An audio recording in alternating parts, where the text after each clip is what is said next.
جنې طلاق اغستی دی د خپل خاوند نه او تاسو ګورئ چې کیک هم کټ کوي او داسې ښکاري ګویا چې یو د قید نه خلاصه شوي جنۍ صحیح ده دې کې وجې څه دي تاسو په کمنټس کې پخپله هم ووایئ خو زه به هم یو څو خبرې اترې وکړم دین اسلام نه دین اسلام باندې چې کله عمل کیږي که نه نو بیا د ښځو د خاوند زندگی بیا جنتي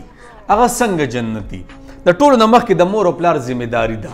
چې د خپلې لور نه تپوس وکړي یا د خپل زوی نه تپوس وکړي چې بی دا رشته ده ستا خوښه ده که خوښه نه ده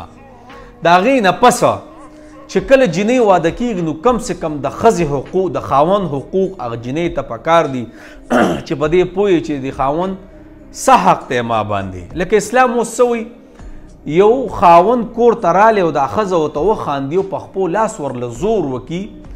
یا ورله ورشي داسې ورسره کیني او ته څنګه وخت څنګه تېر شو ورځ ښه تېره شوه نو د 7 تولې د سونې د صدقې ثواب الله دې له ورکوي دا ولې ورکوي ولې زما نبي فرمایي کو چرته ښځې نه د الله د ذات نه بغیر سجده کوونکی څوک وی نو ښځې ته مې حکم کړی وی چې خاوند ته کوه دومره لوی مقام دی د خاوند خو دې غریبي ته پته نشته صحیح ده خاوند چې کله واده کوي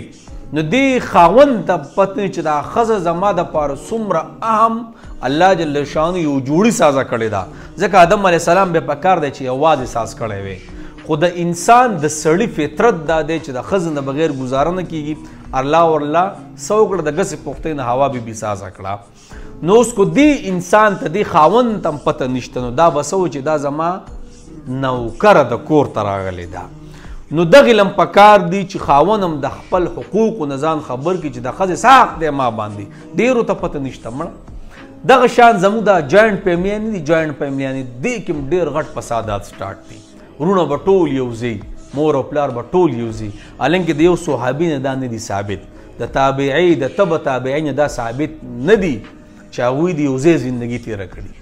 او هغه کورونه عموما ډېر کامیابي په کم کور کې چې د واده سره جدایي بس خبره ختمه شي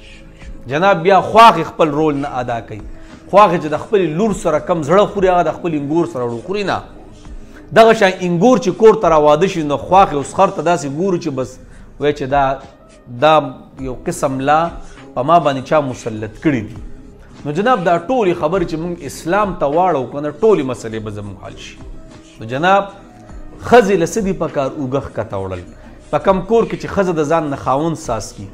او خاوند د ځان نه ښځه سازه کي او د کم کور فیصلې چې ښځې کوي بیا که نه نو عموما بیا دا توړ پوړ سټارټ نو جناب تاسو دا وکتل چې دا داسې دی ګویا د قید نه خلاصه شوي او طلاق د ټولو حلالو څیزونو کې د ټولو نه بدترین عمل دی